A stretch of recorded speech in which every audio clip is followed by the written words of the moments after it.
दूसरों को धोखा देकर अपनी जीविका चलाना गलत बात है, और ऊपर से परमेश्वर का नाम लेकर धोखा देना तो कितना बड़ा पाप है। और ऊपर से तुम तो सेवकाई करती हो। हमने अक्सर ये सुना होगा, जब तक धोखा खाने वाले लोग होते हैं तब तक धोखा देने वाले भी होते हैं, ऐसी एक कहावत है।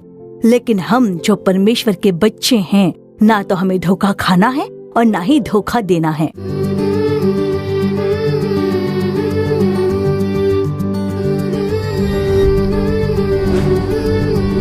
खुशहाल परिवार।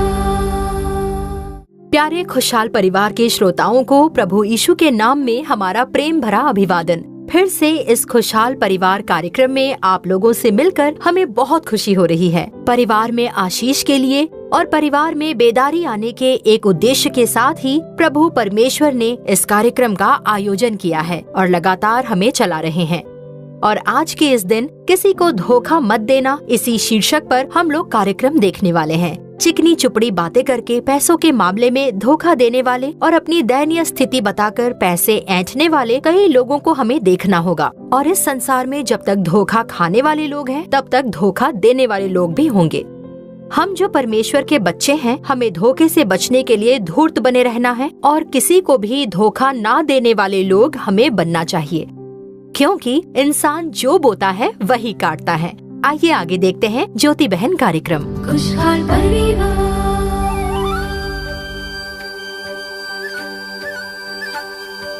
तम तननम तननननम तम तननम तनतनननम तम तननम तनतनननम तम तम तननम तम तननम तम तननम तम तननम तम तननम तम।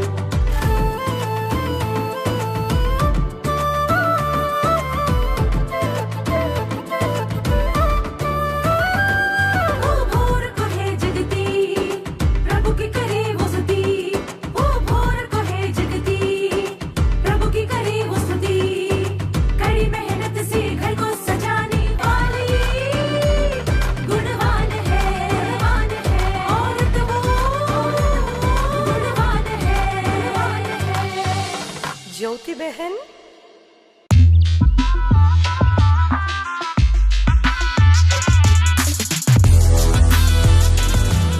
इसमें 1 लाख रुपए हैं।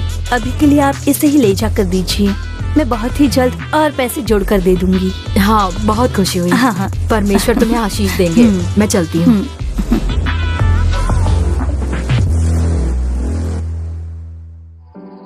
सुनिए, उस वृद्धाश्रम के लिए मैंने 1 लाख रुपए दिए हैं। ये तो बहुत अच्छी बात है।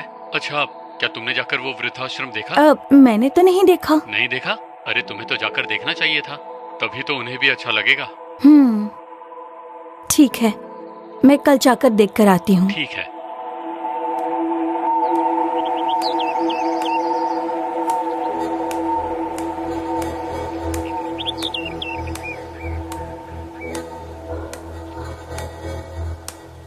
वृद्धाश्रम का पता तो यहीं का बताया था उन्होंने।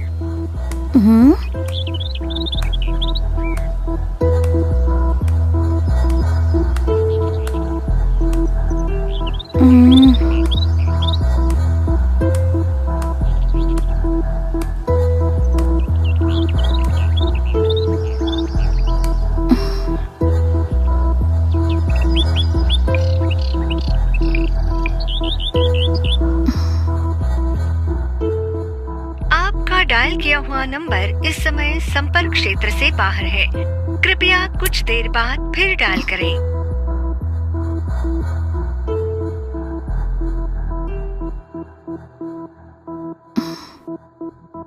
आपका डायल किया हुआ नंबर इस समय संपर्क क्षेत्र से बाहर है। कृपया कुछ देर बाद डायल करें।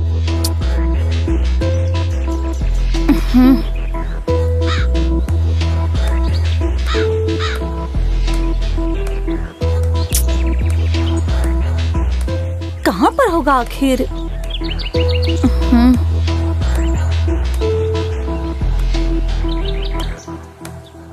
दीदी, क्या बात है सुभी? लगता है कुछ ढूंढ रही हो। दीदी, यहाँ पर कोई वृद्धाश्रम है ना? बस उसे ही ढूंढ रही थी मैं। तो क्या मिला तुम्हें वृद्धाश्रम? नहीं दीदी। परमेश्वर ने तुम्हारा चेहरा दिखाया, ऐसा कहा ना उसने? दीदी, कितनी भोली हो तुम, किसी पर भी विश्वास कर लेती हो। समझ में नहीं आता आखिर तुमसे मैं क्या कहूँ।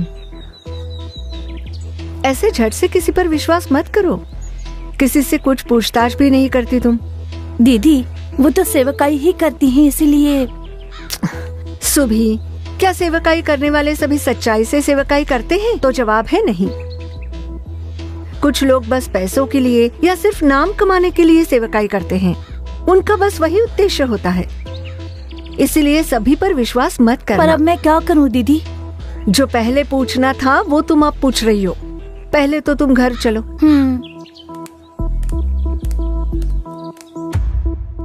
अब क्या करें दीदी? ज्योति, हाँ? क्या हम पुलिस के पास जाकर कंप्लेन कर दें? नहीं भाई साहब, वो तो ऐसा होगा जैसे हम खुद की तौहीन कर रहे हैं, और ऊपर से वो हमारे जान पहचान वाले हैं। मैं उससे बात करती हूँ, हो सकता है उसकी पत्नी ने जो किया वो उसे भी पता ना हो। हाँ, ये सही कहा तुमने।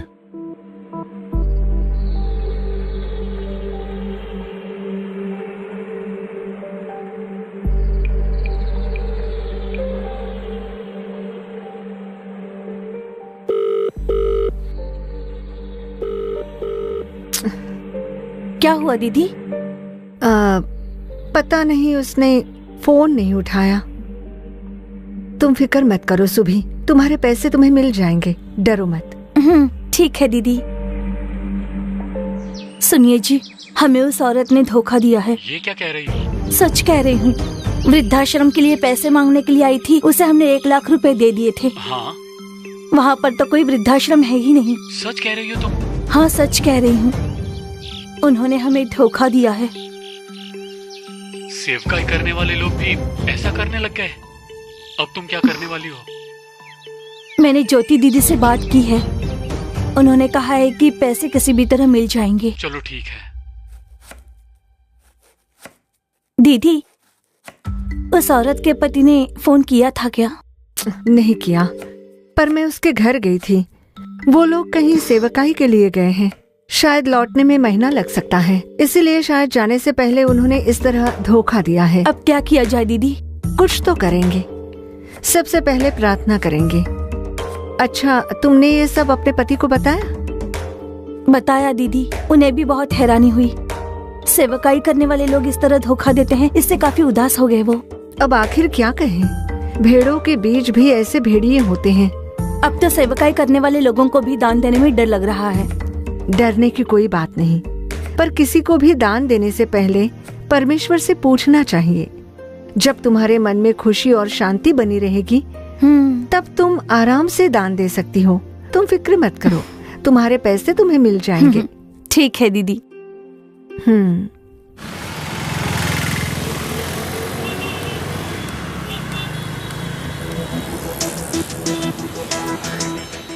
ये तो वही औरत लग रही है। ये तो वही है। ज्योति दीदी को फोन करती हूँ।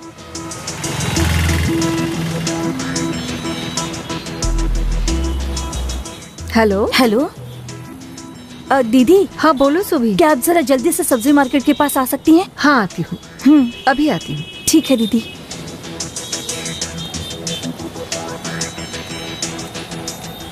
क्या हुआ सुभी? वो देखिए वहाँ। तुम यही रहो, मैं जाकर बात करती हूँ। हाँ।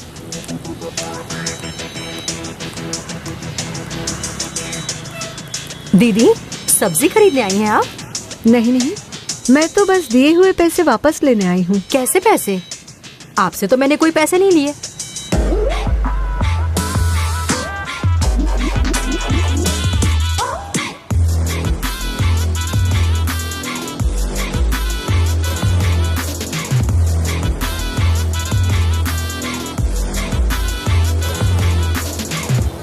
तो जरा तुम बताओगी वो वृद्धाश्रम कहाँ है? यहीं पास में है दीदी। झूठ मत बोलिए, आपने जहाँ बताया था वहाँ वृद्धाश्रम है ही नहीं। परमेश्वर का नाम लेकर क्यों धोखा दे रही हैं आप? अगर मदद के लिए पैसे मांगे होते तो भी मैं दे देती। आपको शर्म नहीं आई? क्या ये सब राजा को पता है? नहीं। तो फिर तुमने ऐसा क्यों किया? जानती हूँ कितनी बड़ी गलती की है तुमने, और इस तरह पैसे मांगते हुए थोड़ी भी शर्म नहीं आई तुम्हें। ऊपर से सबसे जाकर तुमने यही कहा है कि परमेश्वर ने आपका चेहरा दिखाया। अपने स्वार्थ के लिए परमेश्वर का नाम लेने की हिम्मत कैसे होती है तुम्हारी? दूसरों को धोखा देकर अपनी जीविका चलाना गलत बात है, और ऊपर से परमेश्वर का नाम लेकर धोखा देना तो कितना बड़ा पाप है। और ऊपर से तुम तो सेवकाई करती हो। हाँ, तुम्हें तो सिखाना चाहिए कि पैसों से प्यार बुरा है, और ऊपर से तुम पैसों के लिए दूसरों को धोखा देती हो। तो तुम ही बताओ, दूसरे परमेश्वर की ओर कैसे आएंगे? एक तरफ तुम्हारे पति परमेश्वर के लिए सच्ची सेवकाई कर रहे हैं, और तुम हो कि दूसरों को फंसाने का काम कर रही हो। इससे तो अच्छा है तुम कोई नौकरी कर लो।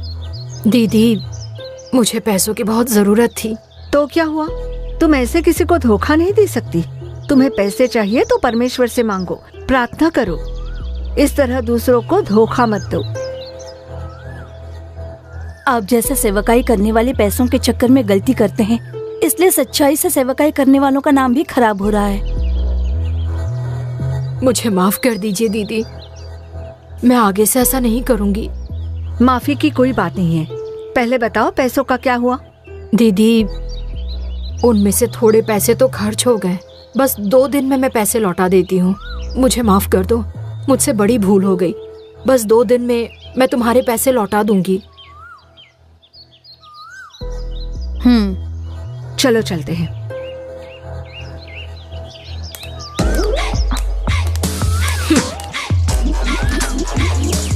तुम इंतजार करते रहो, मैं हाथ नहीं आने वाली। तुम लोगों के लिए मैं खुद को नहीं बदलने वाली। हाँ, मैं भी देखती हूँ मुझसे कैसे पैसे वापस ले लेते हो। खुशहाल परिवार। तो दर्शकों, आपने ज्योति बहन कार्यक्रम देखा, आपके लिए लाभदायक था। अब आगे परमेश्वर का संदेश देकर आपके आशीष के लिए प्रार्थना करने के लिए बहन वसंती पॉल बिल्कुल तैयार हैं। प्रार्थना के साथ संदेश सुनिए। परमेश्वर निश्चय आपसे बात करके आपको आशीष देंगे।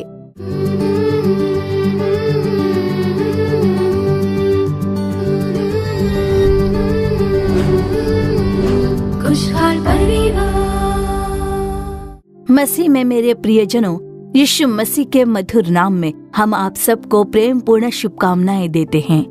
आज भी आप हमारे साथ प्रभु की संगति में प्रतीक्षा कर रहे हैं। प्रभु हमसे बात करना चाहते हैं। किस विषय में बोलने वाले हैं, आप उत्सुक होंगे। प्रभु हर सप्ताह हमें एक एक सलाह देते जा रहे हैं, और उसी अनुसार वो हमें बनाते हैं और तैयार कर रहे हैं। देखिए, आज भी प्रभु हमसे कुछ कहना चाहते हैं, और आज का जो शीर्षक है वो है किसी को धोखा मत देना। हम अक्सर एक बात सुनते हैं कि जब तक धोखा खाने वाले हैं तब तक धोखा देने वाले भी रहेंगे, ऐसा लोग कहते हैं। लेकिन प्रभु के बच्चों के रूप में हमें ना तो धोखा खाना है और ना ही धोखा देना चाहिए। परमेश्वर हमें यही सलाह देते हैं। देखिए, आज कितने प्रकार से लोग दूसरों को धोखा दे रहे हैं। धन के मामलों में धोखा देते हैं, मीठे शब्द बोलकर, सुंदर बातें करके। इस तरह बोलते हैं कि लोग विश्वास कर लें और फिर उनका धन ले जाते हैं। इस तरह अनेक लोग लाखों रुपए में धोखा खाकर धन खो चुके हैं। व्यापार में भी काफी धोखा खा चुके हैं लोग। देखिए, 1 किलो सामान खरीदते हैं तो उसमें 50 ग्राम 100 ग्राम कम हो जाता है। नापतोल में धोखा देते हैं, मिलावट करके धोखा देते हैं। अनेक प्रकार से लोग जनता को धोखा दे रहे हैं। देखिए, रिश्तों में भी सगे भाई भी संपत्ति धोखा देकर ले लेते हैं। जीवन में भी धोखा देते हैं। पति पत्नी को धोखा देता है, पत्नी पति को धोखा देती है, बच्चे भी माता पिता को धोखा देते हैं। इस तरह अनेक प्रकार से धोखा खाए हुए लोगों को हम अक्सर देखते हैं।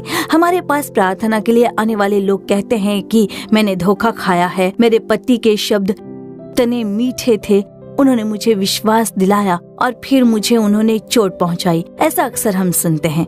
कितने सारे लोग वचन देते हैं, सुंदर वचन देते हैं कि मैं ऐसा अवश्य करूंगा, अवश्य ये काम आपके लिए कर दूंगा, ये चीज दूंगा, ये कहते हैं कि ये काम पूरा करूंगा। इस तरह बहुत लोग वचन देते हैं, लेकिन वचन देकर बदल जाते हैं और धोखा देकर चले जाते हैं।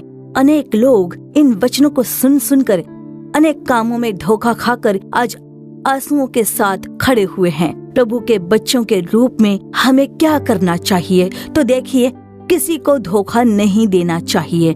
हमारे शब्दों से, हमारे जीवन से या हमारी बातों से, हमारे कामों से किसी को भी हमें धोखा नहीं देना चाहिए। प्रभु कहते हैं धोखा मत खाओ और दूसरों को धोखा मत दो। परमेश्वर हमें यही सलाह दे रहे हैं।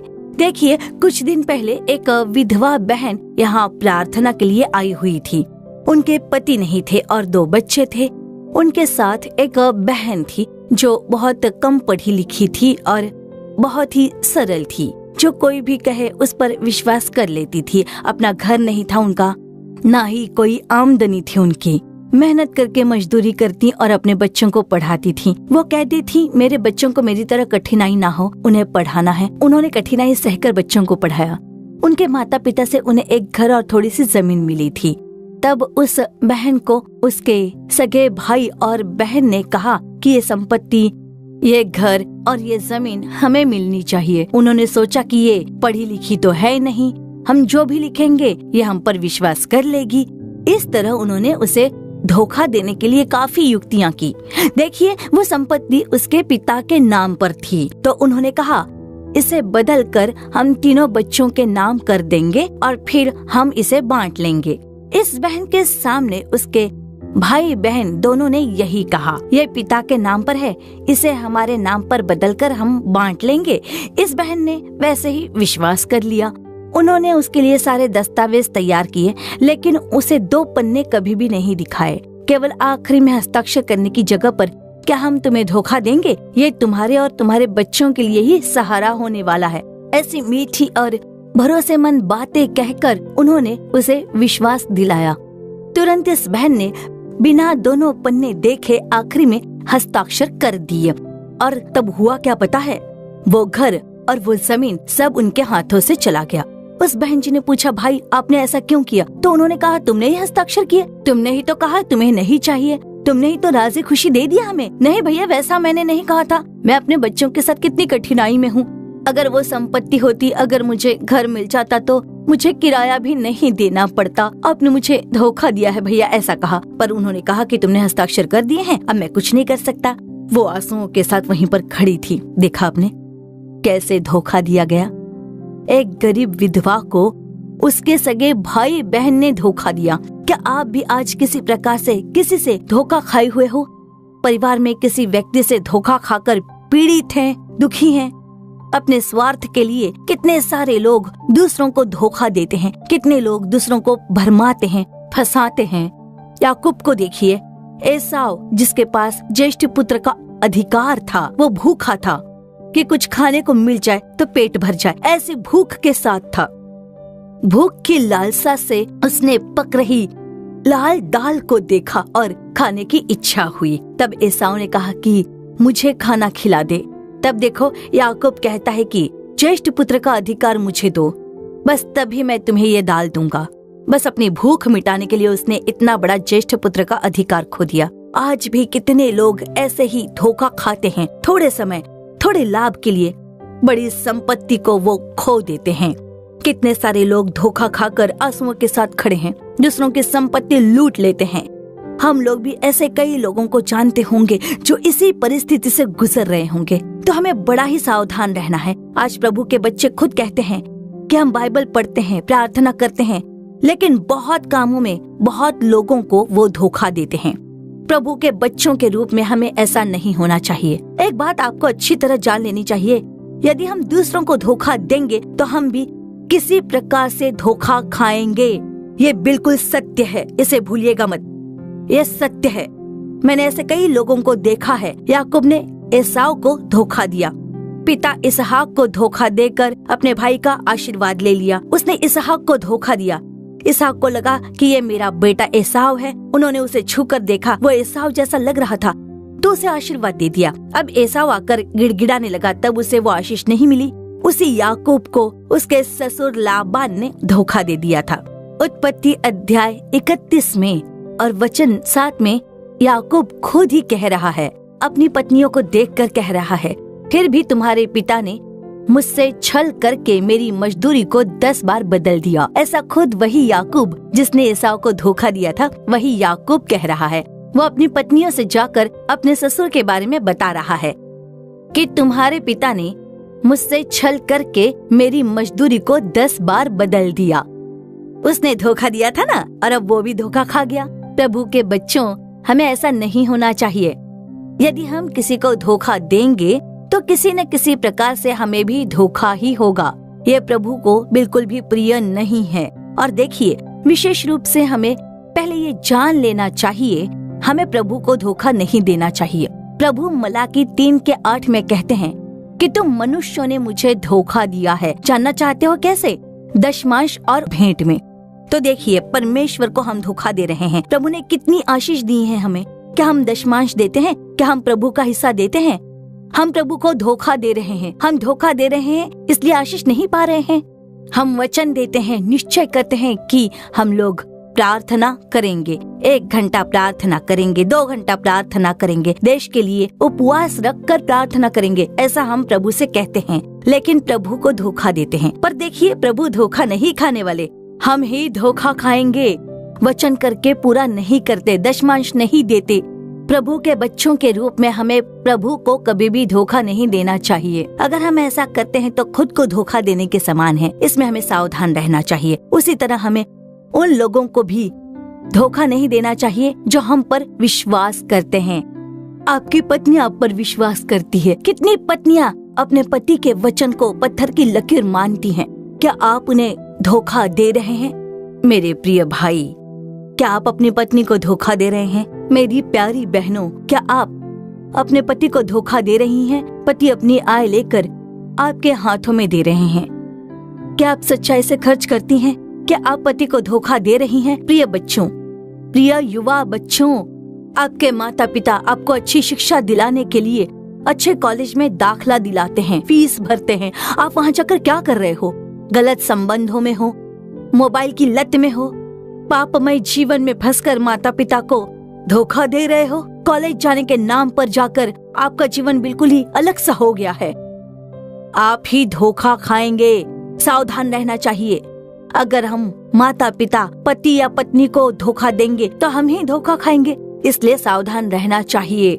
आज प्रभु हमें यही सीख दे रहे हैं कि किसी को भी धोखा मत देना, चाहे वो इंसान कैसा भी हो, उसे धोखा मत दीजिए। देखिए, कितनी वित्तीय संस्थाएं लोगों को धोखा देकर ठग रही हैं, लेकिन हमारे लोग सोचते ही नहीं। मीठे शब्दों और आकर्षक ऑफर्स को देखकर धोखा खा जाते हैं। वो लाखों रुपयों में धोखा खाकर सड़क पर खड़े हैं, आज हड़ताल कर रहे हैं, लेकिन क्या लाभ? उससे क्या होने वाला है? वे सब लेकर भाग गए। सावधान रहना चाहिए। हमें भी धोखा नहीं खाना चाहिए। हमें ऐसा करना भी नहीं चाहिए कि दूसरे हमें धोखा दें। और उसके लिए किस चीज की जरूरत है? प्रभु की कृपा चाहिए, प्रभु की दया चाहिए। हमें प्रभु के सामने सच्चे होना चाहिए। हम बाइबल में पढ़ते हैं, नीति वचन में लिखा है कि सच्चे मनुष्य पर बहुत आशीर्वाद होते रहते हैं। क्या हम सच्चे बने रहेंगे? हमें धोखे का धन नहीं चाहिए। धोखा देकर जीना नहीं है। यदि हम दूसरों को धोखा देकर जिएंगे तो हम ही धोखा खाएंगे। वो जीवन हमें नहीं चाहिए। आज प्रभु भी हमें यही सलाह दे रहे हैं। अगर आप कह रहे हैं कि प्रभु, यदि ऐसा स्वभाव मुझ में है, यदि मैं किसी प्रकार से अपने परिवार में धोखा देने वाला व्यक्ति हूँ, यदि मैं दूसरों के काम या व्यापार में धोखा खा रहा हूँ, या मैं किसी और को व्यापार में धोखा दे रहा हूँ, तो प्रभु आज आपसे ही बातें कर रहे हैं। अर्पण करके प्रार्थना कीजिए। सच्चे बनिए। थोड़े में सच्चाई में होंगे तो प्रभु आपको बहुतों में आशीषित बनाएंगे। प्रभु की उपस्थिति में अर्पण करके हम प्रार्थना करेंगे। प्रभु ने हमें जो सलाह दी है उसके लिए धन्यवाद कीजिए। यदि ऐसा स्वभाव हम में है तो आज अर्पण करके हम प्रार्थना करेंगे और प्रभु से परिवर्तन प्राप्त करेंगे। आनंदमय जीवन जीकर प्रभु के सामने प्रिय जीवन जिए और आशीष पा लीजिए। आइए प्रार्थना करते हैं। प्रिय परमेश्वर, आपने जो हमें सलाह दी है उसके लिए आपका धन्यवाद। प्रभु, आपने कहा है कि किसी को धोखा मत दो। हम इसे स्वीकार करते हैं। यदि आज हम ऐसे स्वभाव में हैं, ऐसे गलत कामों में हैं, प्रभु आप हमें कृपया करके क्षमा कीजिए। अपने बच्चों से बात कीजिए। प्रभु, अर्पण करने वालों को क्षमा कीजिए और उन्हें बदल दीजिए। प्रभु, उनके स्वभाव में परिवर्तन आने दीजिए। प्रभु, एक अच्छा परिवर्तन आ जाए। प्रभु, जो लोग धोखा देकर जीवन जी रहे हैं उनसे भी आप बातें कीजिए। आज वे सब अपने को अर्पण कर रहे हैं और एक अच्छा परिवर्तन उनमें आने दीजिए। प्रभु, व्यक्तिगत जीवन में परिवर्तन हो, परिवारों में परिवर्तन हो, कामों में, व्यापार में, कार्यस्थलों में प्रभु मालिकों को धोखा न देने वाले बना दीजिए। वो सच्चे होकर अपने काम में ध्यान देने वाले बने और प्रभु की आशीष प्राप्त करें। प्रभु आप सहायता कीजिए। हे परमेश्वर, प्रभु इस संदेश, इस सलाह को सुनकर अपने को अर्पण करके प्रार्थना करने वाले प्रत्येक बच्चों की आप सहायता कीजिए। इस बुरे स्वभाव को उनसे दूर कर दीजिए परमेश्वर, और उन्हें सच्चे बनाकर उन्हें परिपूर्ण आशीष से भर दीजिए। हम उन्हें आपके हाथों में सौंपते हैं। प्रत्येक को आशीषित कीजिए, उनके परिवार को खुशहाल परिवार बना दीजिए। आपके सामने वो खुशहाल लोग बन जाएं। प्रभु आपने ऐसा किया है, उसके लिए धन्यवाद। यीशु मसीह के नाम में हम ये प्रार्थना करते हैं पिता, आमीन आमीन। खुशहाल परिवार। प्रियजनों, हमारी आशा है कि आज का ये कार्यक्रम आपके लिए आशीष रही होगी। आपने जो भलाई और आशीर्वाद को पाया है उसे हमें जरूर बताइए। आपकी जो भी प्रार्थना विनती है उसे चिट्ठी या फिर ईमेल के द्वारा हमें जरूर बताइए। आपके लिए प्रार्थना करने और सलाह देने के लिए भाई मोहन सी लाजरस और परमेश्वर के दास तैयार हैं। हमारे Jesus redeems social media platform के दूसरे कार्यक्रमों से जुड़ना मत भूलिए। लगातार देखते रहिए, विशेष रूप से आओ प्रार्थना करें और अद्भुत पर्व कार्यक्रम। फिर अगले कार्यक्रम में आपसे दोबारा मुलाकात होगी। तब तक प्रभु की महान कृपा आपके संग बनी रहे। For further details and prayer support, contact Jesus Redeems Ministries, Nallumavadi, Tuticorin District, 628211. Our phone number 04435454545. Email info@jesusredeems.org. Our website www.jesusredeems.com. God bless you.